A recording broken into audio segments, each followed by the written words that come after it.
Are we at the afternoon? I think we're at the afternoon now. Good afternoon, neighbors. How are you? June Margolin, Huntington Matters. We are here with installment number 4 of our 2024 candidate series for election 2024. And we are so proud and honored to be here with our friend, Senator, New York State Senator Mario Mattera. And he's going to answer your questions that you submitted and also the ones from our board. And everybody gets the same question, so we're going to go over everything, and we're going to get to know a little bit more about him so that you can vote confidently for your family when you get to the polls. It is super important for you to vote for your local candidates. Don't just do president and that's it.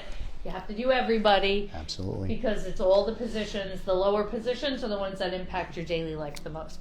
So, thank you for coming. Oh, and thank you for having me. We Huntington love it. Matters. I really love you guys so much. Do you care about the community? And you know what? The community is so important. So I'm just so proud that I'm a New York State Senator for the 2nd Senate District. I lived in Smithtown for 60 years. I lived in town of Smithtown. My sister is a big Huntington person, my sister Mary Smith, and so I'm always engaged with Smithtown and Huntington so much that I'm just so blessed to be our senator and, going to, with the chamber and going to ribbon cuttings and caring about business owners and, the mom and pop brick and mortar, the community, and especially like our infrastructure, how key it is to move forward, forward to the proper projects that are out there. So especially with my background and me being a union leader for 23 years as a business agent, 43 years with the Plumbers Union. I've learned so much, especially about politics, to get into the elected official position. Me being a business agent, working hard for the hardworking men and women, 1,100 members, apprenticeship programs, and how it's important that people go down a bad road in a lot of ways and got them into a trade. Yes. And sit there and say to yourself, that is the biggest high, the natural high that I've ever had, that when you get people, a career path. So you know what? It's just great to be here, and I know we got questions. So yeah, we do. So the first one, which you actually touched on, is tell us about yourself and why you decided to step forward to serve our community as an elected official. And I just want to acknowledge that you're a tradesman. You are a plumber, right? Yes, I'm a master plumber. You are a master plumber, yeah. I'm a master and plumber. I got to tell you, in 10 years, with how everybody's pushing to only college and no trade, we're not going to have any people to fix your toilets. So it's not just fixing toilets. So you can imagine, like, all the hospital work that's going on is so important. If you look at the med gases and something like that, that's the plumber. The plumber protects the health of the nation. It's very, very important. So, but again, the apprenticeship programs are so important. That's amazing. And I start even earlier than that with career job fairs with the schools, which I love. We have Harbor Fields coming up, and then all the trades will be there also. But the BOCES program is the key. I work with BOCES. I'm an alum from the BOCES program. Are you? Yes. So we went back the other day. They had a breakfast. The culinary did an amazing job at the breakfast. But the other day, I went there 43 years later. There I am in the welding school that I became certified back in the day. And I went there and I went to I grabbed them. They came out of the booths with their shields. I can show you a picture later. Oh, I love that. And there was like 30 welders, and you know what? Welding is a very important trade. That's that we need. With the iron workers, submarine, everything, plumbing with the natural gas, the whole bit. And if you don't steam do fitters. it right, no, you got to be certified. consequences are pretty bad. Right. So you know what? So going there and seeing these faces and looking at that BOCES program, that's all taxpayers' money is going into something that not everybody is meant for college. Right. We all know that. Right. So you know what? So that's why these job fairs, I'm working even with the NAACP, we're working together to make sure, Huntington schools are going to be working, that we're going to have the job fairs during the school day, just like Harbor Fields, and have all the different booths, different booths that are going to be there, especially with the trades. Yeah. But not just that, with the nursing program. Everybody has to understand something. That nursing program that BOCE has, you receive the 2 years, 11th and 12th grade, you receive college credits. And we need over 10,000 nurses on Long Island with all the hospitals that are being built. Yep. And we care about our nurses. We care about anybody in the medical field, especially, we can talk about COVID, but we're not going to get into that today. So you are by far, we've been doing this now, this is our 9th year doing the interviews, but we've been around for 10 years. I have to say, you are by far the most approachable senator, New York State senator we've ever had. You are here all the time, not just parades to wave your hat and people go, oh look, that's our senator, yeah. No, you are like boots on the ground. You are really here, invested in this community, and I believe we're going to talk about, because we stay in touch also, so we're going to talk about what you've worked on all these issues, and I think that is the key to being an excellent representative of the community, is to actually stay in touch. And I thank you so much for the compliment, but you know what?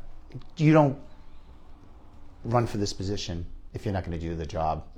And it's just like with me with the plumbers union. Every day, when someone's laid off, someone's not working, it's like you do whatever you have to do to get them a job, to get them back to work.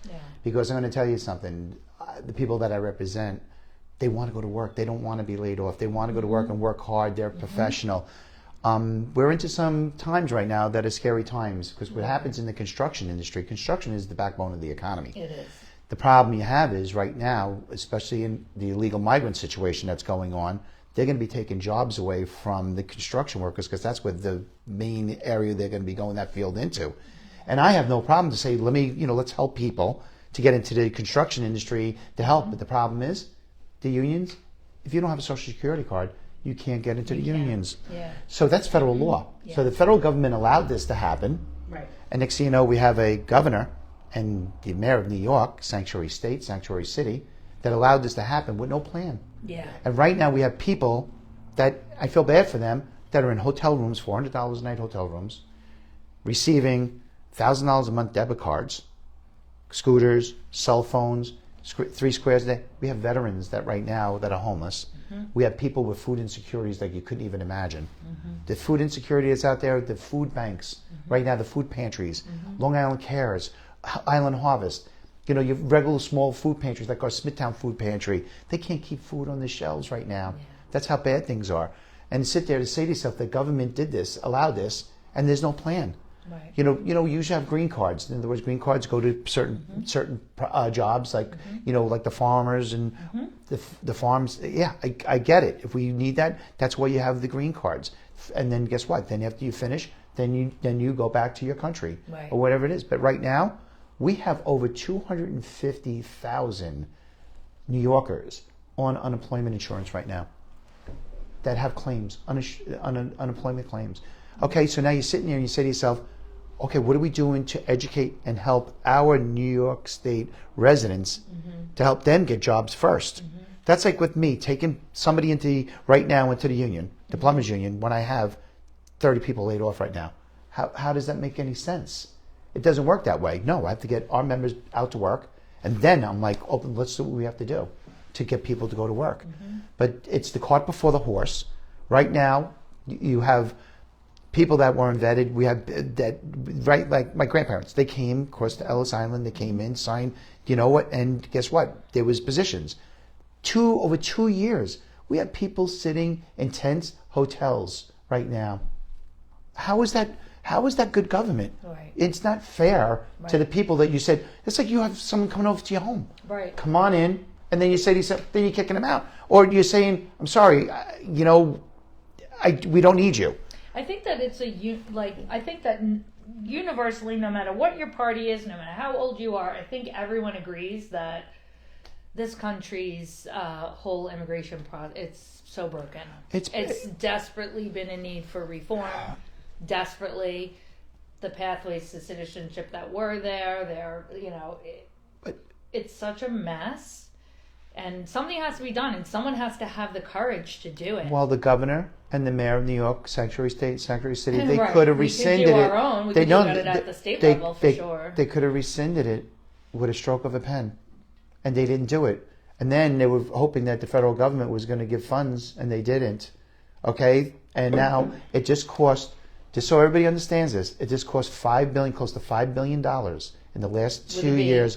$5 billion, not million. $5 billion with the last 2 budgets, 2023 with Governor Hochul's budget and her budget, and 2024 out of taxpayers' monies to pay for the illegal migrant disaster that they created. And not for anything, the governor and I had a conversation at Kings Park High School. I did not scream. I did not yell. even though my opponent keeps on saying that, and you know what, I have a photo that a reporter shows me holding her hand, but I was very direct. I said, Governor, you're going to be looking to foundation aid money for our schools, school districts, $175 million. You're looking to cut $75 million alone on Long Island schools with foundation aid money. This is what you're looking to do. And she goes to me, she goes, well, the reserves and this. I says, excuse me, do you realize that our schools are antiquated? Do you realize we're Band-Aid fixes and everything like that? And that's money for a rainy day. Now what you're trying to do?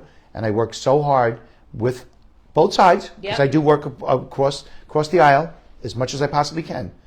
And I said to the governor, I go, you did this. You could have rescinded the sanctuary state, and so Mayor Adams could have done with the same thing in New York City, and it did not happen. And now you're looking to go cut education. Right. That's key for all of our families that we care. That's key. When people move into our districts, what is the first thing that they do? Look for the schools. They look for the schools. And you know what? And now what you're going to do is you're going to go and hurt our school districts by taking away our foundation aid. And you know what? That's something that I fought, and guess what? It got restored. And that was because I was very vocal. Very vocal. Very vocal. I was very vocal with Governor Hochul. So great. yeah, no, it was good. No, it was good. And it went around the whole Capitol that I was disrespectful. I was this, and I'm like, I show the photo. I go, guys, really, this was being disrespectful. Why would she be holding my hand still? Yeah. She always has people with her too. So and, well, you guys want to see it because then Stevens Martinez comes over and is like, Senator, I'll get you a meeting. I still haven't had the meeting with her. So I did get a phone call from Karen Kehoe, which is the secretary to the governor, and she understood what happened. I says, it's rude that people are going around saying that I disrespected the governor. The governor is disrespecting all New York, what she is doing to go after our foundation aid. In the school district where she was at Kings Park, that was $1 million that they were going to cut. Wow. Now, $1 million. I said, you're making... Yes, it was great about the DRI, Downtown Revitalization Initiative, the $10 million, which we worked with both supervisors. We got it with the Huntington and the Smithtown. They did a great job. They put the application in. They deserved it. We're trying to do whatever we could do to make sure it's not the sexiest topic. It's the sewer. That's not sewer. That's why Proposition 2 is very important. Not 1, but Proposition 2 for our clean water is very important to vote yes. 2 propositions. Yes. Proposition 2. Right. It's a 1/8% increase in sales tax that will be earmarked for water quality issues that can never be touched for anything but water quality issues, nothing which at would all. Be the sewers. Yes. Right? And then there's a match. So just so everybody understands. So we have the 1/8 and then the federal government matches. So just so everybody understands something, every $1,000 is 13 cents. Say that again. So in other words, every $1,000 that's put into taxpayers' money, it's 13 cents coming out of the taxpayer's out of the pocket of the taxpayer. So if you can understand what I'm trying to say, so it's 13 cents. See. You mean the increase in sales tax? Yes, increase. Right, exactly. So you know what? And a lot of that's going to be hospitality tax also. That's going to be coming out of that. So people that are coming in to go to hotels, motels, whatever it is, that are coming out of that also to help pay for this. But again, I sat on Suffolk County Water Authority for 7 years. Right. One of the premier boards to sit on and to make sure that they're here to protect our precious water supply. That comes out of the ground, right out of the Magathy, which comes out of groundwater. We need to go and make sure we're going to be fighting the contaminants of the 1,4-dioxane, the PFASs. And that's something that I have done with the AOP system that costs $1.5 million per well. And we have 48 wells, which right now I think we have done 4 of the wells. I think South Huntington did theirs. South Huntington, Brentwood. Rates went up. But our rates are very fair. Suffolk County Water Authority, no one really minds paying for, And again, we want our premier lawns. We care about that. In other words, but you know what? We need to be, conscious of our precious water supply also too in those months. Because we are made of water. We're 80% made of water, and we need to make sure that we have our clean water because we're only 25% sewered in Suffolk County. Yeah, and we. That's all we are. I know it's it's not the sexiest topic, but it's the most important topic. It's what's limiting but for growth, homeowners, development. Yeah. It's limiting growth and development, but then also for homeowners, great that the new development needs the new sewer system, the new septic system that's more green. But if there's a homeowner that's going to do an expansion or anything, they have to redo the IA systems. Yes. Their whole system, and that's a big expense. It's like $40,000. It is, right, but to redo the system, but it'll last the lifetime of the property. It's very, very important with that. Our business manager. Are there still grants? Yes, there's grants. That? There's grant monies for that. And Peter Scully did a great job with that before he left Suffolk County with the DPW and everything like that to go forward with that. Our business manager, Rich Brook, with the Plumbers Union, his house went on fire. Yeah, and then he built a whole brand new home, and he had to do the IA system, and he got actually out of the 40, he got like $20,000 back. Oh, that's. Okay. I know that, but you know what? It's just important. We have to make sure. It is. All right. So if reelected, what projects or goals are at the top of your list that you want to accomplish? I know we might have touched on some already, but let me. Yeah, no, we have, but goals like we do need our workforce housing, which is important.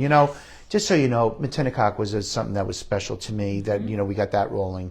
Some people after 40 years, you had to develop a DNA right after 40 years. DNF with Peter Flory. He sat down with the community. That's what I say to developers all the time, like TriTech. They get the community involved. Get the community involvement and say what they want. And again, we can't just sit there and say no all the time. Yeah. We can't do this. We want to make sure that our young, our middle age, and our seniors stay here. These downtown revitalizations is so important also too. Just like with the town of Smithtown, perfect example.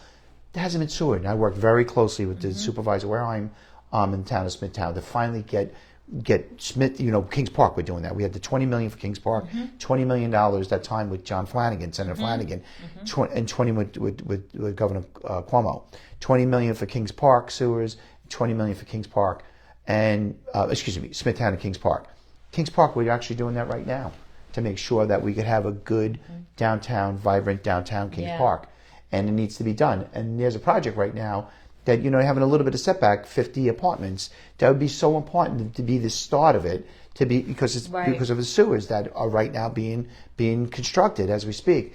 And we have some of the public that's a little upset about it, but if they saw really where it is, we have businesses that are going out in Kings Park. Right. We have a diner that's after 40-something years went out of business. They're not getting. Imagine that. I have another restaurant that I don't want to talk about. You need people that live there so that they'll go to the other businesses. If that apartment complex that was there, right across the street, the Food Town Shopping Center was right there. Think about something. They're going to go there. Look at Huntington Village. Look at Northport Village. It's amazing. Yeah. But let's talk about Huntington Village. Look at it. It's been like that. It's thriving. You have good restaurants that bring in good retail. Right. It's a good thing. And Mom and everybody pops. wants to live there. Even Schnooky's here. Right. I think weren't we there when she came down? Were you there with me? I could not make it. Oh, but were you down? Were you there? Yeah. Oh, that was No, when I broke my elbow. Yeah. I was Oh, on what? The couch. Oh, yeah, I fell down my stairs. Oh, Shattered my God. elbow. Yeah. But I'm good. She's Good. got it. Thank God. But it was funny. But again, you see that. In other words, it's vibrant. You see that. Yeah. You know what? Yeah. Even our Christmas. The lighting of the Christmas tree, and then I got to go smell cannabis, marijuana, weed, which is another subject that's Right very behind me while we were filming. Remember that? I was so upset. So I was just gross. like this. I was actually looking for somebody. You got little kids. Yeah. And this is what. But you go past that in New York State. That right now the black market is running rampant right now, Yes. and you can't cashless bail. You can't do anything about it because if they do get arrested, guess what? They get right out because there's no consequences. Okay. Yeah. And I got to go sit there and drive down the roadways. Our police can't even detect it. They can't even do it. They can't even do their job. Right. Hold Was that. it Keith mentioned? Yes, Keith, hold that for a second. Huntington Village, we need help with a parking garage. I know the state can't build a parking garage. Yeah, but we can find. But can you find money Sure. to give the town We have to to. kick off a parking garage? Because We're talking about the parking desperate. garage right in Any the back. parking garage. We have well, no parking garage. you know what the parking lot is in the back of? Oh goodness. Paramount? Paramount, not the Paramount. Excuse me, not the That Paramount. Elm isn't it? Street? Elm Street. The I'm Elm talking Street about. I'm Club talking or- about. No, New the Street? other side where Ah, Finley's is. Yeah.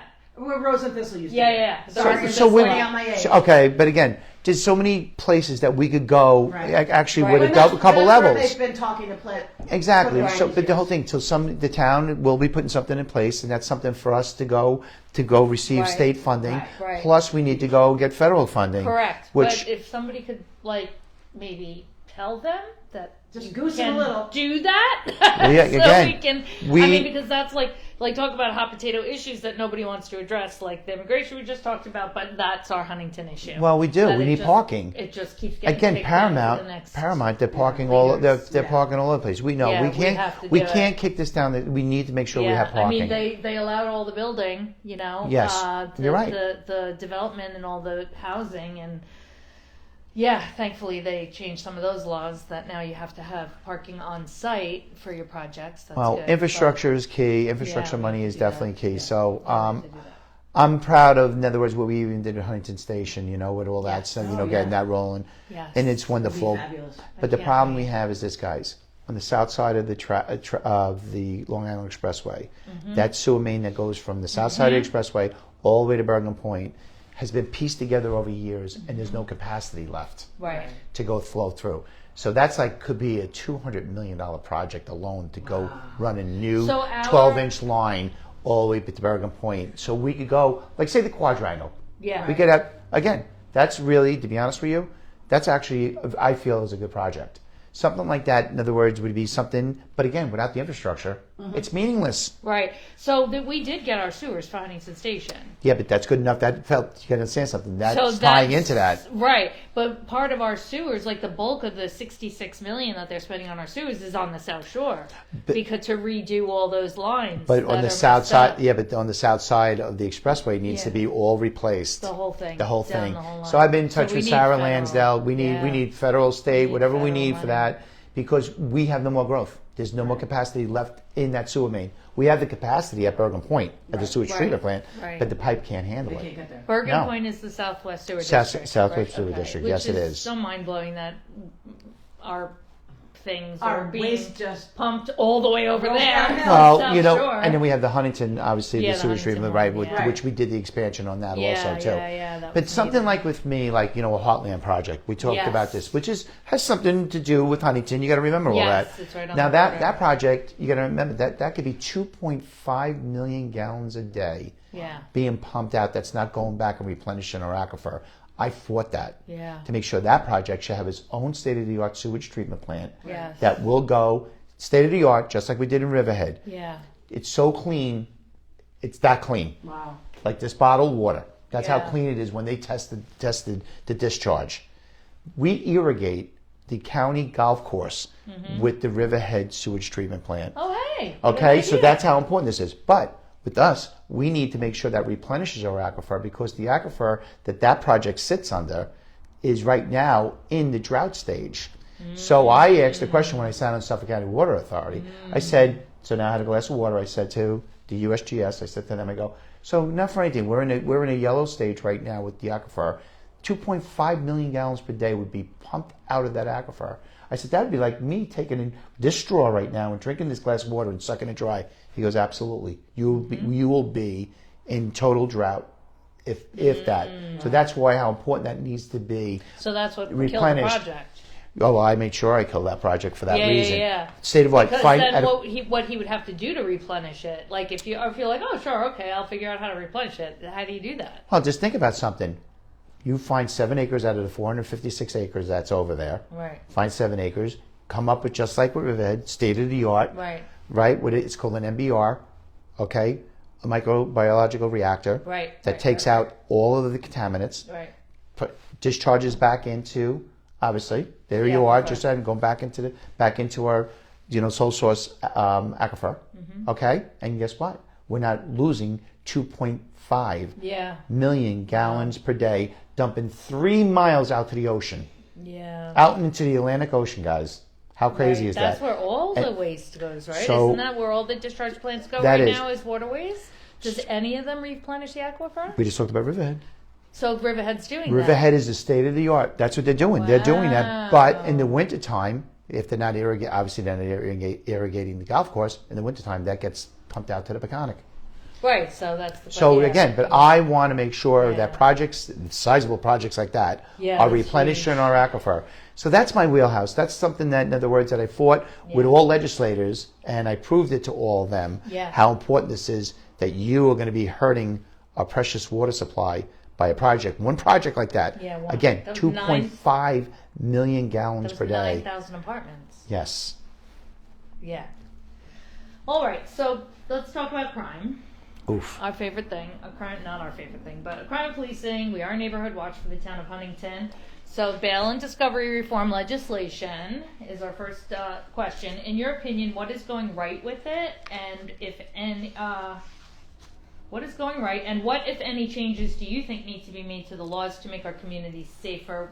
How do you plan to make that happen? All right. I've been fighting this. Since We need to repeal bail reform.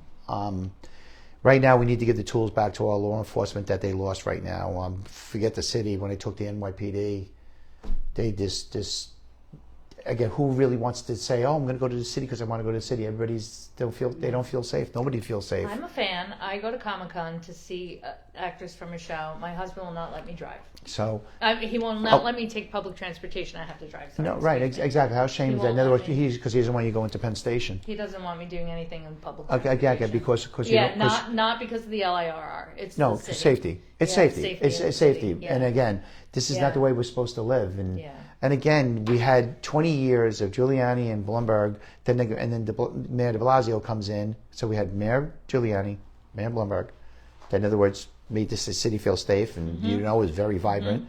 And then we have, it's bad politics, guys. This is what it comes down to. And again, I'm not the most colorful speaker. I am the very much of a bare bones person to tell you the way it is, common sense. But to go sit there and you have politician like Mayor de Blasio came in there and he totally just went the other way.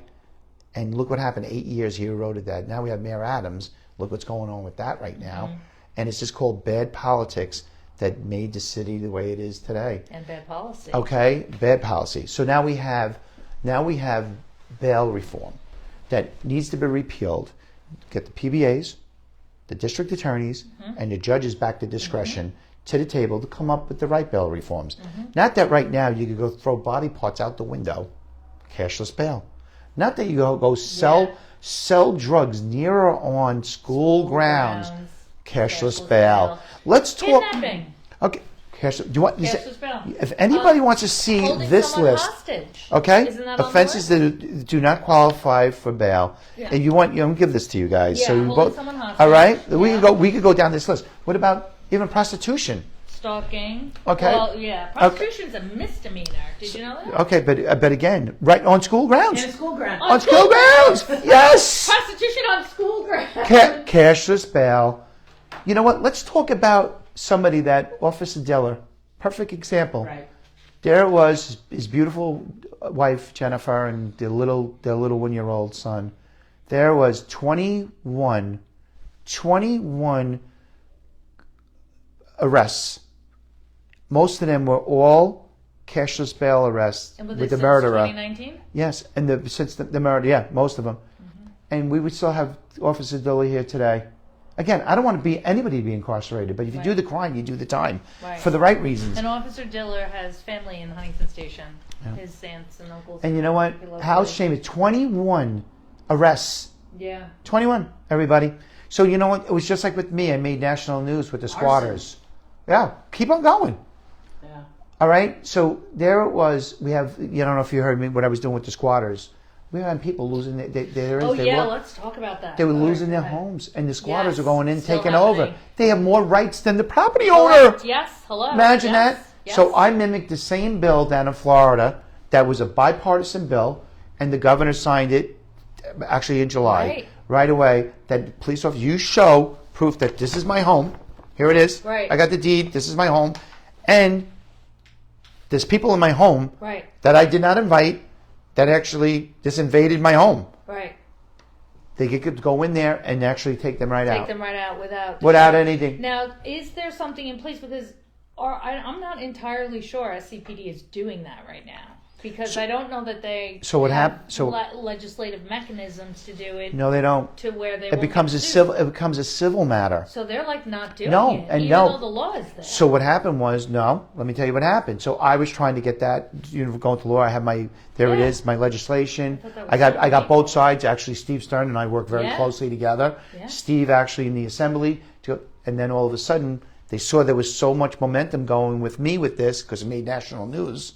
Because there was something happened to one of my members that Yeah. went to go do a plumbing job. There was a squatter in the house. He ran out, came back in, and he almost beat him to death with a baseball bat. Oh my god. My Tommy Buckelman. So I proved this. I showed all this, and everybody was like, "You can't be." And guess what? 6 prior arrests, 2 days before selling drugs. And there's my member right now. He's still not. He got beat so bad that if I showed you these photos, you'd be like, I can't believe this. That was on News 12. It was a big thing. Mm-hmm. So you sit there and you say to yourself, our most main investment is our homes. Right. Just some people go into the stock market. There's some people that invest. Mm-hmm. Next thing you know, what happens? The squatters, they Take your legacy. They prey on, when they see Yeah. obituary, and they see that. In other words, Yeah. what happened to the poor woman? The mom passed away, showed that the husband was deceased. Yep.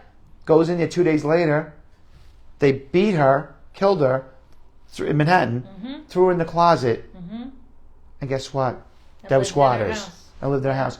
Then there was squatter over in Queens. People purchased a home, young couple. They purchased a home. They went to go in the home.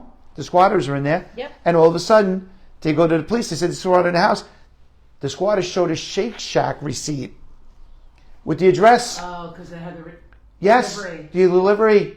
And guess what happened? It becomes a civil suit, Wow. civil matter. So this monster was created from the 2019 Yes. tenant reform. What's the official name of it? The tenant reforms, the tenant rights, and all that stuff, which is fine. Some of them in They that have their bill place. had to happen, and that was fine. But you have that Squatters. on top of COVID, where then nobody could be removed for any reason. So Yep. squatters were given rights in that it More would rights be than the like property owner. anyone who stayed in your house, not even anyone who moved in, any house guest that stayed for 31 days, more than 30 days. If you That's had a house guest Becomes a civil matter. that stays for 31 days, like, They all have right, rights. I'll help you out. You can stay with me for a month. Well, at day 31 now, you can't tell them to leave. You can tell them to leave. They don't have to leave. You have to go through landlord-tenant court to get them out. And it can, at that time, it could take over 2 years. Forget it. It still can if you're in the city. I had a constituent. There it was. And The, you have to live the with brother it. passes away. The brother passes away. And all of a sudden, they, obviously was going through, the executor of the will, or the whole bit, going through the will process and everything like that. So they weren't in the house for a couple months. They go in the house. Squatters in there. 3 years. They And wrecked, destroyed the house. Yep. Yep. 3 years over in Hauppauge. And caused crime in the community and caused It was quality that. It was of that life bad. issues. And now you got people right now. There's a group of people. They go move in with the squatters right now to get them out. I actually had that idea myself. No, there's a group. You could hire them. Yeah, Well, yeah, Lance well, and I came up I with don't- the idea. Exactly. We did, but there were legal But again, ramifications. you got to remember something. There's people like this. They're hopeless. Yeah. They are. So my bill is a great bill. I'm going to actually reintroduce this when I win the re-election, because Yeah. now it's a new election cycle. So I'll be reintroducing this too. There's a couple bills that I have that are great You guys bills. go back in January, right? Yes. Yeah, January. Yes. Good. I'm glad you're already Yeah. saying that I'm going to be winning the election. I love that right now. Yeah. So No, yeah. we're So not super important. super I'm important. So yeah, for us. I'm sorry. I'm kidding. Yeah, But I'm not kidding that I'm going to be winning. Yeah, the But discovery reform for us is what really Yes. clipped the legs off of the residents participating in Neighborhood Watch. That's very gruesome imagery, but meaning that they then felt like, you know what, no, I'm not going to come forward and give tips anymore because my personal information is being shared It's- in 14 days. Now, granted, my lawyer friends and acquaintances tell me that, there's always been discovery before this, right? But the reality was that discovery was handed over when a case goes to trial. So 98% of cases don't go to trial. So that means 98% of witnesses and victims did not have their personal information revealed, meaning your name, address, phone number, including being a witness, including being a victim of someone who, this was my thing when they came out with this, I was like, okay, on Jericho, at the time, right before they came out with this, there was a guy that was going into businesses with a few employees. He did it to like 5 or 6 businesses, goes in with a gun in his pocket, tells the manager, go in the back, there's usually 3 employees, ties them up in the back room, right? Ties them up in the back room, robs the store, leaves, right? Never got arrested. But had he been arrested, because these are felonies, had he been arrested, first of all, he would have had those names and home addresses of the people who he tied up, right? So think about that trauma. Plus, the next day he could go out and do it again, which he did, because he did it for like 2 weeks. He could do it again, get arrested again, get an appearance taken again, Hello? and do it again, Guys, and then get it again. it's because the judges couldn't take the crimes accumulatively of all the things he was arrested for. That was part of the original legislation. So thankfully that bit's been rolled back, I think, a bit, right? That's one change that happened to it, where it's the judges have a little bit more discretion. Just a little bit, but Right. again, Not we as need much to make as sure we protect Yeah, people, yeah. and it's scary. It's just like what they were trying to do also too with the police officers. In other words, they disclose all their information too. Oh, right. That's another thing that's scary. It Right. really is. That was- It is. So you know what? So in something like this, I'm going to tell you something. We need to protect the people thank you. from absolutely 100% with this discovery. They need to be protected. Yeah, big time. Again, but the whole problem we have is this bail reform. Is this something that I've been very vocal about this, and hopefully something's going to happen with this. This one-party rule, guys, you got to understand something is not working. With what's happening right now, with us having the governor is a Democrat, then we have the Senate is Democrat, and the Assembly is Democrat. We need to have a balance. Yeah. We need to get the Senate back. Having the Assembly is going to be very difficult because you have 150 members, and 50 are Republicans, and 100 right now Right, members. and there's more assembly people than there are senators, Right. So it's 100 to Democrats to 50 Republicans. Right. Now in the Senate, it's 42-21, 63 senators. So that's something that, in other words, upstate looks good. There's going to be bringing up the numbers. Right. We need to have a balance. This one-party rule is not working. It's like having a monopoly. That's how bad it is, and we need that balance. Yeah. So I'm praying that, in other words, yes, it's very important that if we do get the Senate back, because that balance is much needed right now. What's happening with policy making? Right. All right, so we have 2 similar ongoing issues in our town, which Keith Brown gave us incredible information about yesterday. That was pretty amazing. One is vape shops that are illegally selling vapes to minors and selling marijuana, which we don't allow in the town of Huntington. Which the town of Brookhaven does allow it. Yeah, and so does Babylon. So does Babylon. And illicit foot spas that are providing prostitution services and are simultaneously vehicles for human trafficking, these women. The police do monthly checks, SCPD, Second Precinct, very aggressively, and raids on these establishments using the laws that are currently in place, but they reopen the next day or just relocate to another area. Like they'll take everything, and then the next day everything's back, and there they are again. So we need state laws with Town officials also Yes. too, because not for anything too, they're the ones that are approving, obviously, the business, right? We know that happens.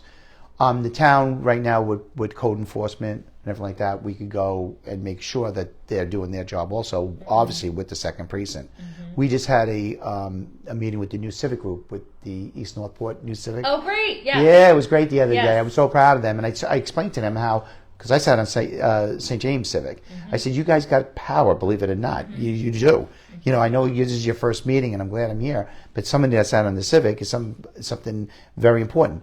We need to make sure that the community is vocal with every elected official that there is. Yes. That's where you got the power. Strength with numbers wins. Right. By just being quiet, not saying anything, is the worst thing Right, because ever. then how do you know. You Like, just, just like you we- can't be a mind reader. Just like with you guys. You guys are out there. You guys are going and talking to us and saying, what are you going to do with this?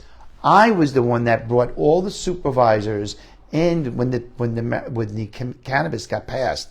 I got all the supervisors from Suffolk County all in a Zoom. I'll never forget, I had COVID. I had COVID, and I'm sitting there, and I said, please, we need to all opt out of the dispensaries. First of all, they're giving the criminals the first shot at the dispensaries.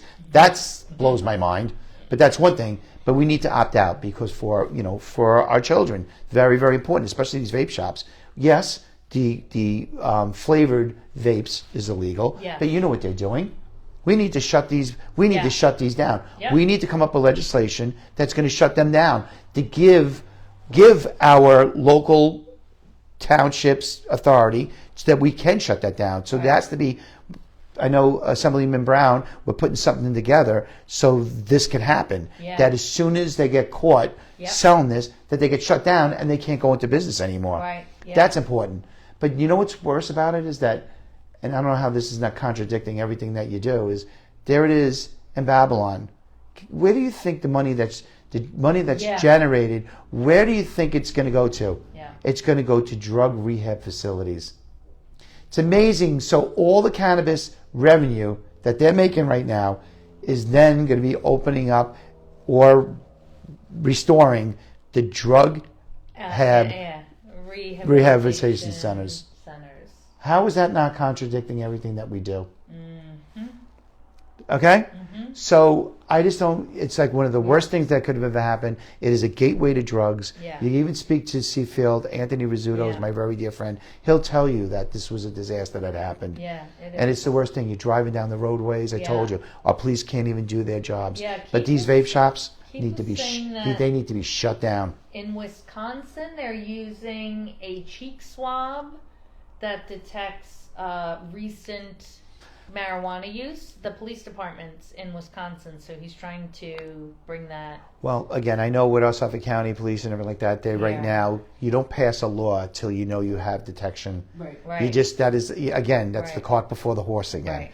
So we could talk about Wisconsin. Let's talk about New York State. New York State. That's exciting that there's something out there. Well, no, I'm happy that we can maybe bring in here. But again, I would love it. I would love anything they could do with this. But again, we do not pass laws unless our law enforcement could do their job. All right, opioid and addiction issues we touched on several times. Well, I love to talk about fentanyl and xylazine. Petition on the fentanyl legislative package of bills that was not passed during the last legislative session. Will you vote for it if elected? I'm just going to tell you, I was so upset. I'm with our great district attorney Ray Tierney. All his press conferences. Steve Stern was he was a co-sponsor of the bill. I was co-sponsor in the Senate of the bills with Monica Martinez. There it is with Ann Donnelly, district attorney in Nassau County. We would join forces up in Albany, go in the fight. There it is in the governor's budget, and it was removed. I'm sitting there, go, what do we do? Planting trees, governor, or fentanyl that's killing our public? And not even kids, one of them our was public. kept. Yeah. Okay? Right. And she actually removed it because of xylazine, because she said something about the veterinarians. I spoke to all the veterinarians. That's ridiculous. I was in the vet industry for 12 years. You turn xylazine into a controlled substance, it literally makes no difference because they have a whole list of controlled substances they already deal with. It doesn't limit the access. It makes it $1 or $2 more expensive, and xylazine is very inexpensive already. And the reporting is done by our practice management system computers and filling out forms that you have to fill out anyway. It's like another line on a form. It makes no difference. It doesn't, but again, the size of a pinhead of fentanyl kills you. And the xylazine And mix and it's our public. cannot work. We could talk about our young, our middle-aged. I'm sorry. This is a disaster that the governor, how can she go and pull that out of the budget? We were taken back. We were very vocal about all this. And she didn't even pass one of them. No. And how does it make it? She could break it apart and just leave one out and pass I don't know that. four. No, you go past planting trees. Okay, again, I'm being sarcastic here, but really, these are our people's lives. We got to make sure that these people are accountable for their actions. Yes. And these drug dealers need to be put away. Yes. They need to be put away. Yes. But there we are again. passing cannabis, to go sit there and say this is normal. I'm proud of Smithtown, the supervisor of Smithtown. I was proud of Chad Lupinacci to make sure that it was at it. But again, these vape shops and this black market is running rampant. It is. It's running rampant. But the SCPD's work, I have to tell you, the second precinct's work, Yes, I know of 4 vape shops that they raided repeatedly. Yes, they that do a are now wonderful done. job. They're gone. Yes. They're out of business. And I'm going to tell you with Suffolk County Police, And it wasn't like we're targeting you and we're raiding you. They were going and doing investigations, and they were selling marijuana, and they were selling to minors. one thing about Suffolk PD, I'm just so proud that I'm endorsed by all law enforcement, which is important to me. Again, I always want to make sure I give them the tools to do their job. Yeah. And when we didn't get the fentanyl, wasn't in their budget, that was really a kick in the face. Yeah. And that's how bad this was. I was so upset because I was like, "Oh, this could be." I couldn't believe it. This is not. This I is. could not This even is believe the it. governor will do this. This is gonna. And we were doing this. We were pulling, and she didn't. And you know who's so important that I work with closely is Rich Schaber. Right. He was just taken back. He couldn't believe it because Richie really has a very Schaefer is the supervisor of Babylon. And he's also the lead of the Democratic Party for Suffolk County. Yes, he is. So but he's very influential. But he's the chairman of all Suffolk County supervisors also too. Right. And we were pushing for this, and so was he. And when this didn't happen, we were just like all taken back, like, Governor, like, really? Yeah. Why would you do this? And to hear that, in other words, because you were hearing from some veterinarians. Really? And I would like to know the veterinarians that were saying that. And so would I. Give us the list because there's no way a Right. veterinarian would like. So I'm not gonna care at all. I'm gonna ask you. So what do you think the reason is for this? Why that happened? I have no idea. I'm still trying Maybe to find. a I'm still. bargaining chip for the next round. Really? I don't know. What? I don't think what, that we're getting, it's you're going to be feasible. getting votes from these bad actors? Give me I a don't break. think I don't that want. it's I don't want. I feasible. don't want your. I don't want your think vote. It's appropriate at all, and this is disgusting to me, and this is why I say vote person, not party, because that's what I personally do. I will Going always. party lines is not necessarily I will the always. best idea because I will we always. end up with this. I will always fight the opioid Yeah. situation. It's just Yeah. it's terrible. I am anti-drugs. That's why I was so upset about the cannabis. Yeah. I just seriously, it's a gateway to drugs, and no one can tell me anything different. So let's talk about foundation aid for schools. So the Rockefeller Committee is evaluating the foundation aid formula for school funding. You need to explain what that is, by the way. And how will you support our school districts when they decrease our funding? Well, we're going to make sure that's not going to happen. And you know what? We just did a Common Ground tour with NICET, and to make sure that just what happened in 2024's budget when the governor was going to go after foundation aid. Yeah. And I know I mentioned this earlier on, Yeah, that I was very proud of that. Yeah, big and time. everybody knows Thank it you too, for from that. all the superintendents. They thank me every time. Yeah, You don't have to thank thank you me. for that. Education is key for our children. Right, exactly. We know that. How could you even think about cutting anything with education? To go and say, okay, I need money for this because I'm going to cut education? No.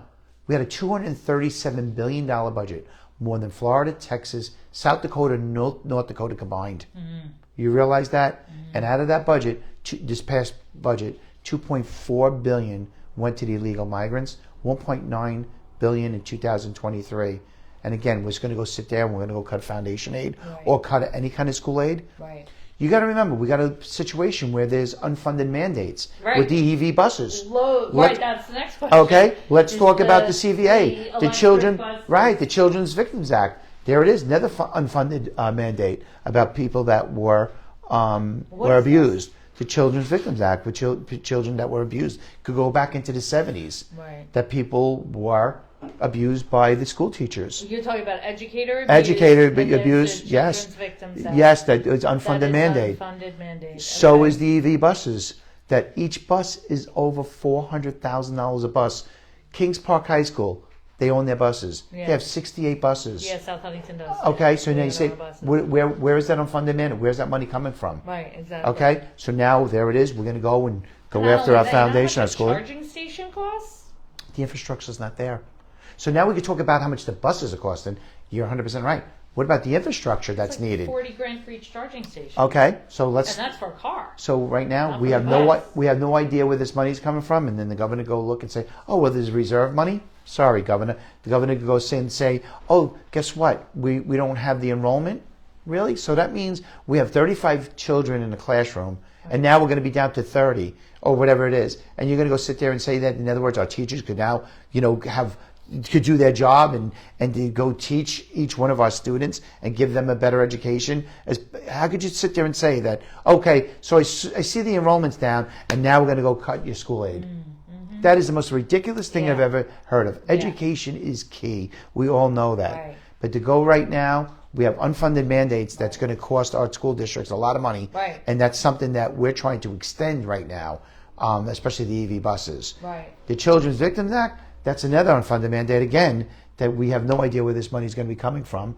And this is a serious problem. It is a serious problem. In fact, I have a paper right here to talk to you about it afterwards, when we're off camera, because there is legislation that federal government, a federal mandate that prohibits, it's called passing the trash, where you have a teacher that was accused of inappropriateness, had cases against them, and then the district will move them to another state. Anyway, we'll talk about it later.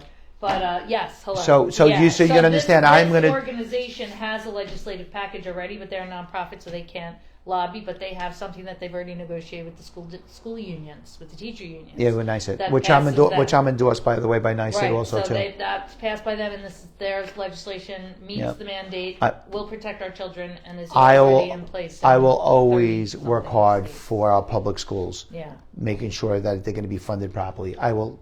110%, and NICET knows that, and that's why I've been endorsed by NICET. Yeah, excellent. And so you take that home with you. Yep. Okay, great. All right, next is housing. Our community is in the midst of a housing crisis, and before we get to this, I have to make one mention. The HUD affordable housing formula. I know that it's federal. We have to work on changing the name of the formula and not make it the affordable housing formula, because the word affordable is subjective.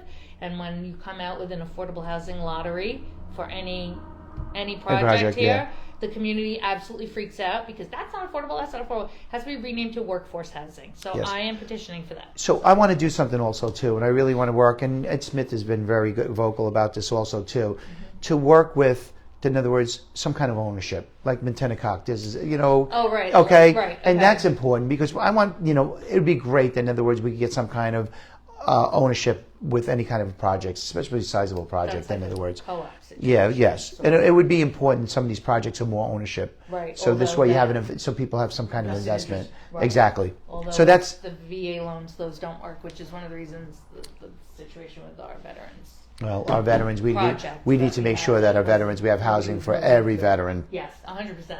So, okay, great. So, we talked about this also too, the quadrangle project and everything like that. But again, we have to have the infrastructure put in place first. Right. Cart before the horse. So I am always for workforce housing, everything possible to keep our young, middle aged, and our seniors here. Yeah. Just like, again, told you about my mom. She's going to be moving back up from Florida. She's moving up, and my mom wants to go. She feels that being in an apartment, downtown. She loves it downtown. She go down, she could have a bagel, coffee, go with her girlfriends, go have dinner. She wants to have the one-stop shop, live, eat, play, sleep here. Right. So which is really, really and important. Close. Exactly. And you know what? It's important that we do keep our seniors here. Not that they're moving out of state. So does everybody understand something? We lost close to 2 million residents, New York State residents, that exited out of New York State because of bad policies. Tennessee, Carolinas, Florida, Texas, even South Dakota. We lost a congressional seat because of this. Mario Matera, this is how I feel. We have a lot of sanctuary state and sanctuary city. A lot of illegal migrants came in here. They count bodies with the Census Bureau. Just think about it, so we don't lose another congressional seat. Everybody can sit there and say, "Oh no, we need jobs in this and that." Really? Why are they sitting over 2 years right now in hotel rooms and tents, this and that? No, this is how I feel. This is for numbers, keeping numbers, so we don't lose another congressional seat. These are the replacements for all the people that we lost that exited out of New York State. Okay. Interesting thought, though, right?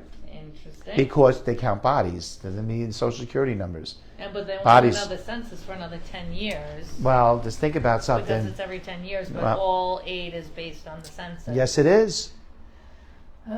Interesting thought, I right? hate that. I hate that garbage. I hate it. It's the most disgusting part of politics. I hate it. But this is what's It's- happening. They it's do not. To me, that's not serving the community. It's not serving your constituents. It 100% It's not not. serving the health of your state, of your population.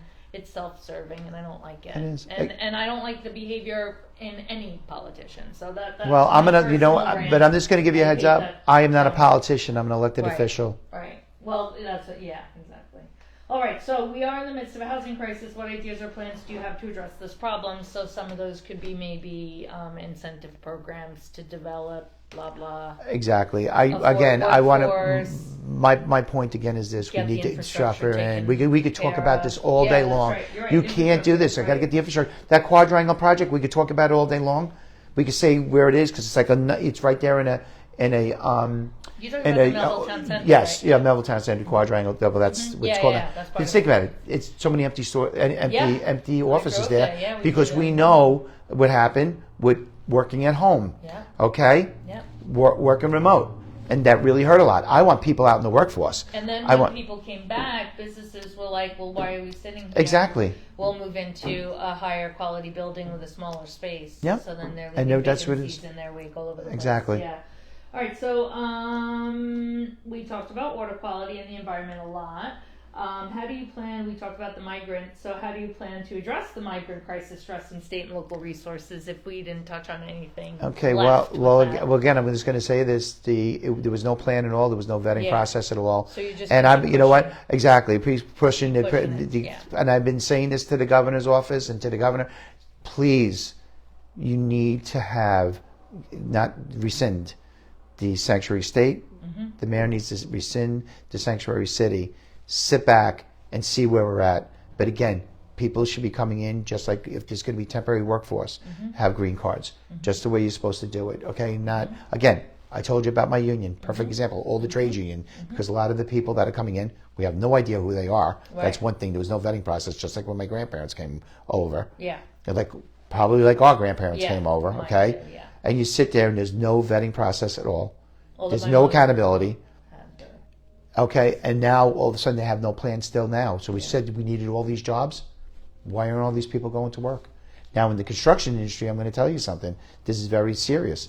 It's going to erode right now wages. And it's hard enough to live here as it is. I know what my taxes are. You guys know what your taxes are living here. Construction is the backbone of the economy. And right now what you're doing is you're eroding right now this. And look what's going to happen. Yeah. We're going to have people that are going And it is to, a more people are going to be domino. moving out of here. Yeah, it's a domino effect, but that's my husband's in construction too. So he he said- says, look at the cost of plywood. The cost of plywood dictates the cost of building, and it dictates the economy for the next 5 years. So guess what gets when hit? the cost of plywood goes up, in a What do you certain go after? number of years, You you're go gonna after be labor. hurt. Yeah. So what happens You is, get hurt. with the supply chain going up, the cost of materials goes up. Yeah. What they do is, the only way they could do this is, because now what they're trying to do is any developer comes in, they're trying to get a loan, obviously, for the project. And what they do is they go after labor. And not for anything too. So now, again, I'm trying to get people to go into the, obviously get into the BOCES programs and get into this because of the trades, which you have a good living. Yeah. But if you're not going to be making a good living here, you're not going to stay here. No. How many people, again, I could tell you, over 2 million people since 2020 exited out of New York State to go to different states. My young cousin moved to Maine to become one of the trades. Never did trades. So he did BOCES, but for hair barbering. He's a hard worker. He went to Maine because Maine puts you through the trade school there, and guarantees you work in the union for a certain number of years at a certain starting salary, which was like 3 times the price of anything he could earn here. So he literally, sight unseen, never went there, found out about it. His friend, he sent in the application, they approved him, and he drove right up there and moved in. Well, I'm so proud of our program too. We have the Helmets to Hard Hat program with the Yes. veterans. It is so awesome. That is a great program. It really, really is. So we have the red carpet. Veteran comes in, we get them to go to work in the trades. So the Helmet to Hard Hat program is something very dear to my heart. That's excellent. One thing I said, it's a natural high for me when I get someone to go to work. It's like, especially if somebody right now is laid off and you call them up, you're just so proud. When they say thank you, I'm like, don't thank me. Don't thank me. Just go to work. Go to work hard. I tell our guys, they know it. If they don't work hard, they're not going to be working. You go to work hard every day, show up every day. Yeah. It's so important. Yeah. And we have, just so you know, drug-free environment. Yeah. Just so you know, you know what? If you think that you're going to be smoking pot or anything like that because it's legal at lunchtime, I'm sorry, it's not going to work out for you. Yep. And that's what we did. That's what we created right now. It's really terrible that you could go sit there and say, oh, this is going to generate money for the state. No, what you did was you really messed up the farmers. Yeah. Because now the farmers are selling it to the Indian reservations. Because the Indian reservations, there's no tax coming back in. So what did you just do? You hurt them to say, okay, yeah, do this. And next thing you know, people are opting out, and it's just failing. The black market is running rampant right now, and you can't do anything about it because, again, cashless bail. Good luck with that. They get right out. There's no consequences at all. Yeah. That's why it needs to be repealed, guys. I'm going to say it again for the third time here today. We're going to end up touching on this next. He came prepared, although this was not a question. Here's the question we had, because it does tie to this, because it was an hour of, the three of us. That was more than an hour. More than an hour. It's like 3 hours, and we came back to this like 4 times. Because the question would have been this long. All right, so here's the official question. How do you feel about biological males playing in biological female sports, which has become a major topic of conversation on Long Island, which then ties into this and the legal terminology of this that you actually don't see on your ballot?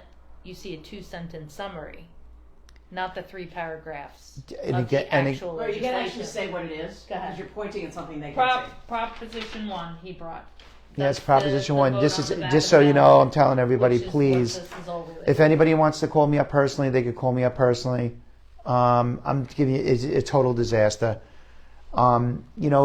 Say Mario Matera, I was a coach for the swimming team, and I have the girls, and all of a sudden I had a male that's going to compete with them. I would make my young ladies go up to the staging line to get up, and I would say to them, as soon as you hear the gun go off, I want you to back off and boycott. That's what I would be doing. I would not let them compete with a male. It's just not right. We could talk about Proposition 1 also, too, that there's no, without parental consent, that right now our parents in our schools, so that means our school teachers and our guidance counselors, are going to be sitting there, because I spoke to our school teachers and I spoke to guidance counselors. They're very upset about this, because usually when there's an issue in school, they'll have a situation to speak to the student and then go to the parents. They won't be able to do that anymore. That's how bad this is. Because what I read, and I'm not anything, what I read when I put my legal understanding behind the actual legal words of it, not the summary, the 2-sentence summary, but the 3 paragraphs. Do you have it? Do you have it typed down anywhere? So What's the part that prevents the teachers and the guidance counselors? Yeah, like I don't Yeah, see yeah, that yeah, there. I yeah, can't 'cause see that. there it is. In the We have words. not heard that at all. Yes, parental consent. The parents won't have any. Any say in right. what issues? So issues if somebody, a male or a female comes in and they want to have a sex change operation or Right. something like that, and they go, So they can't say, let's have a family exactly discussion. No, Right. no. I don't see that. In Oh the no, words. it's 100% the truth. Unless you're talking about a consequence of a child suing their parents and it going to court, and then the court using that state constitution. So Do you have a phone? I want to look it up. I want to see the real words again. Do you have your computer? and you know what? That's males could be going into the locker rooms. Right. They could go into bathrooms. Women's rooms. They could do that. Means that they could do all this. So that means in our schools, that means somebody could go and go into women's locker rooms. Males could go into women's locker rooms. They could go restrooms. Any related facility anywhere, they could go do that. So again, what bothers me is that, in other words, any surgeries, including gender drugs or anything like that, without parental consent at all. And that is 100% the truth. I would never. I've heard that, yes. All right, so this is Well, parental literally consent the about the actual- surgeries or about But this doesn't. gender. Okay. That might be the reproductive health care and autonomy. Is that bit? Because it says no person shall be denied. This is what the Prop 1 is no person shall be denied the equal protection of the laws of this state or any subdivision thereof. No person shall, because of race, color, which that's already there. Then this bit is not. This is the new bit. Ethnicity, national origin, age, disability, creed, or religion, which was already there. This is new. Or sex, including sexual orientation, gender identity, gender expression, pregnancy outcomes, and reproductive health care and autonomy be subjected to any discrimination in their civil rights by any other person or by any firm, corporation, or institution over the state of any agency or subdivision of the state pursuant to law. And then this B, I don't even understand that. That's Okay, like but my point is right now, 18 years So old and explain under. to me this. Just So so you know, how does that- 18 years old and under. Right. Right now, I'm going to tell you something. I'm telling you right now, the parents won't have any parental consent at all with this.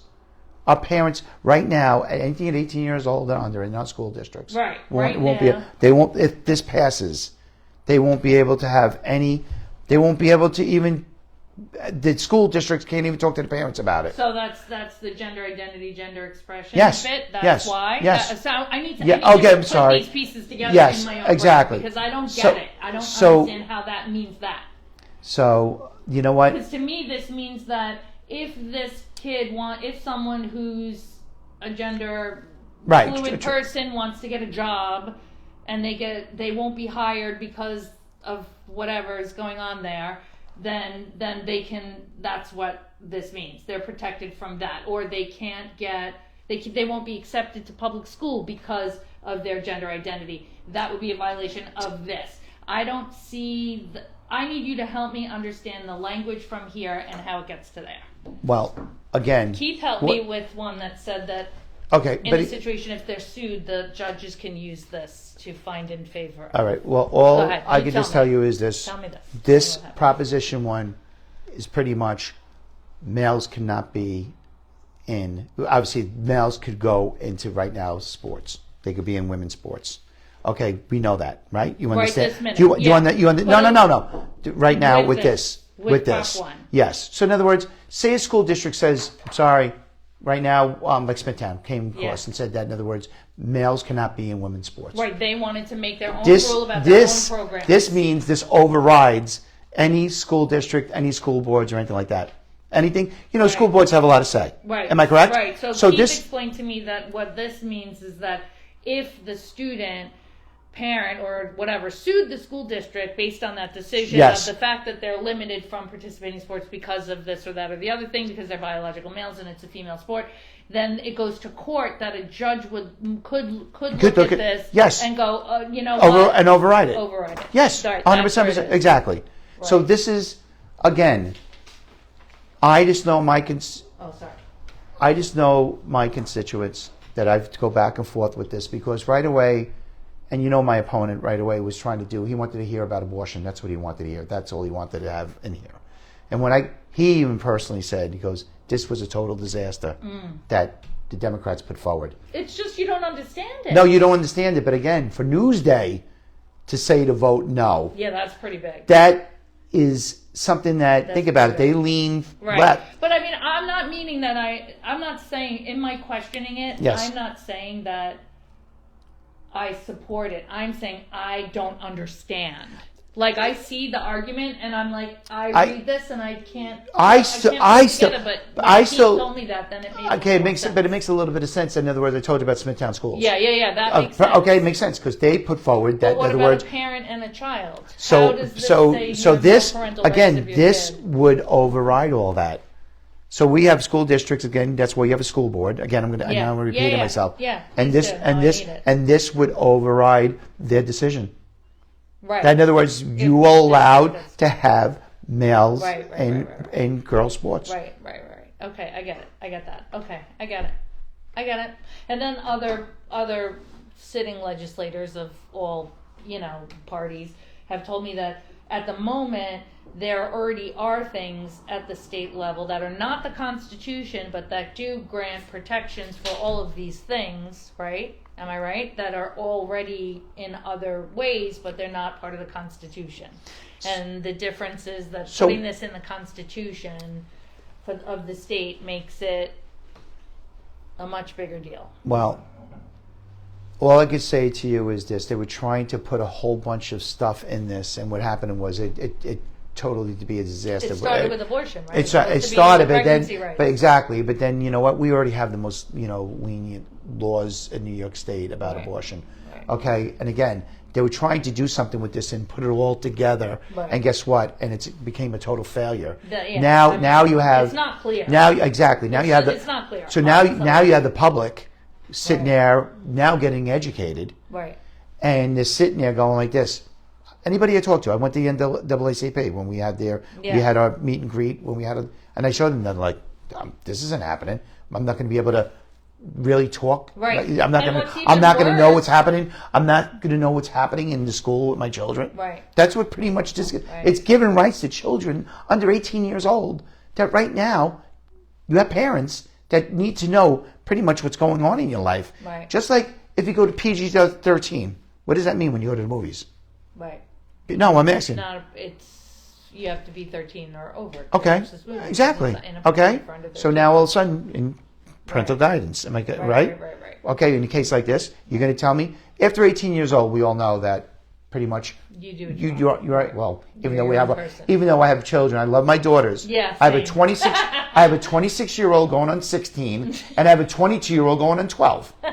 Okay, it wasn't like when I was growing up. When I was growing up, I had the school of hard knocks. Yeah. And I'm going to be honest with you, right there out in the workforce, right away. I was working at 12 years old, my Yeah, me father. too. Yeah. Again, our children, we love them. Yes. Seriously, we love them so much that we enable them Yes. so much. Yeah, And okay. again, and it's just the truth. We do. And my wife and I love her. That's the only thing that we have our disagreements with, and having daughters.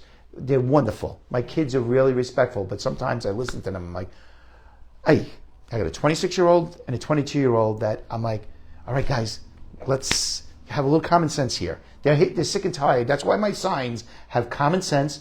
I have my back to blue and my Union Strong sign. I know if you saw the three.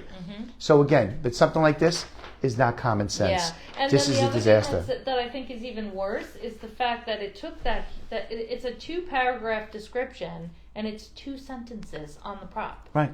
So you really don't even understand the real words of what I don't think that's right. They should give what you're really voting for. And that's why instead this of is. that glazed over summary, which doesn't tell you. I know, but there's been so much discussion on this that, in other words, that people are finally understanding it. When I'm out there, I am letting the public know it's that, and I carry all these. I have 100 Yeah. copies in my truck, and I'm like, here you go. What do I need to say? Are you okay? The first thing I say, Yeah. are you okay with men and women's sports? Yeah. They're like, absolutely not. Are you okay that, in other words, your children under 18 years old, that you don't have you don't have any say anymore, pretty much? I'm sorry. Our children need us. Our children need to make sure. And everybody, I tell parents to this in our districts, because we're in a very tight-knit community, they are not happy at all with this. Yeah. And then when they finally end this and they read this, they understand it. Yeah, I'm looking forward to reading that Newsday article now. He showed us right before we got on camera that Yes. Newsday saying vote no to Prop 1. And Newsday's Vote- notoriously supportive of things.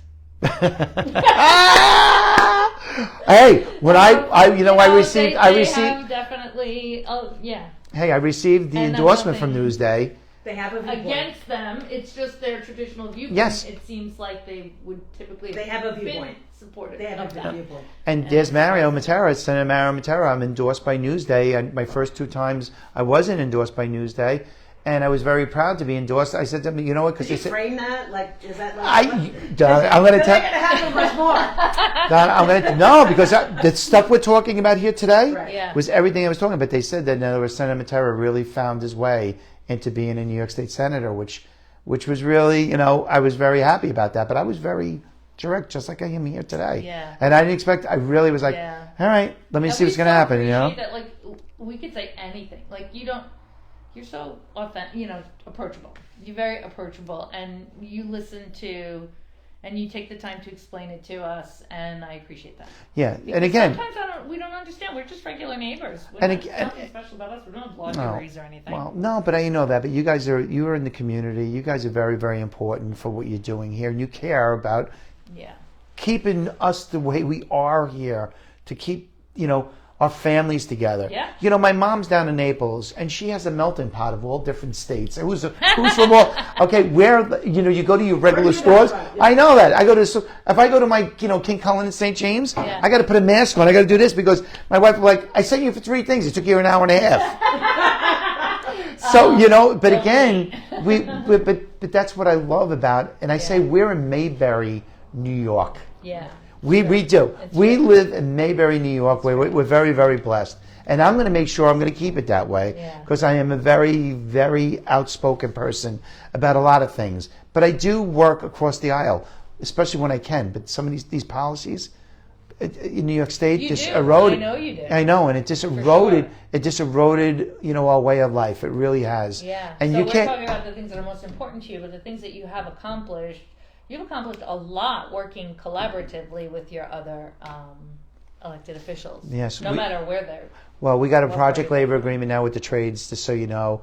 It was very important. Anything over $10 million on any SUNY campus needs to be done with a project labor agreement. That's local jobs for local people. Like I'm going to say it again, construction is the backbone of the economy. You know that. We have like a job that right now, we have jobs at Stony Brook. You have out-of-state license plates. Yeah. And where's that money? Where's that money going, everybody? Out of the Our state. tax money is going out other places. Yeah. This is protecting our local construction workers that went through apprenticeship programs, that in other words are qualified, and they're spending here locally. And that's what's important. They live here. They're our neighbors that are staying here. And that's what we need. Yeah. Speaking of which, Dune Buggy John says hi. Oh, get out of here. My John, the carpenter. Yep. He's I our love neighbor. John. He's your neighbor? Yes. Tell him I He's said listening to hello. the station. He's watching, I'm sure. He messaged He's one me. of our most active group members, John. Oh, is he? Rebecca. He's just fantastic. great And carpenter, his by the son way. is wonderful. So went through the apprenticeship program, was top carpenter at Stony Brook, and we worked hand in hand together. So John knows what I did to actually make sure that, in other words, the workforce is local workforce. Again, spend locally. That's so important. I tell everybody that. The breast cancer event, he painted rocks. Did He brought rocks from the property upstate that they have dune bugging and all that, and he brought them down and he painted. That's awesome. When you walk the thing. Yeah, rocks. but John, he's a good guy. Yeah, John knows what I did to make sure that promote the workforce over at Stony Brook, and that's something that I'm very proud of. Like I said, it's been very interesting my last 4 years, especially with the redistricting lines. Yeah, because this is my last. You got to remember something. This over here in Huntington, this wasn't mine. Yeah. Right. I had Brookhaven my first year. Yeah. My first 2 years, excuse me. So I had Brookhaven, all of Smithtown, and then a piece of Huntington, which was East Northport, Dix Hills, a little bit of Melville, that little section. And then with the gerrymandering that went on, that was happening. And then they had to, imagine this is how government doesn't work well. Just think about it. So they gerrymandered the lines, my friends across the aisle, they gerrymandered the lines. We took it to court. Obviously, then the judge granted that it was gerrymandering. So they had to go to an outside agency out of Pennsylvania called the Special Masters to redraw our lines. So the taxpayers had to pay for that. Hey, someone else, Okay, imagine that, because government couldn't do it. Yeah. Because and it was 4 years. so they gerrymandered the lines, and then again, came in, redrew the lines, and then blessed to have all of Smithtown and all of Huntington. Even though I did like what I had before also too. But it's very, you're running every 2 years. Yeah. So when you run every 2 years, so there I was, those 2 years, getting to know everybody and this and that, and that changed. So I have no more Brookhaven. And then, like I said, I have all Smithtown and Huntington, Well, which that's where the marijuana is yes. in Brookhaven. So bring it back over here. Oh God, Yeah, and you can imagine my first 2 years too with the COVID situation. It was a disaster.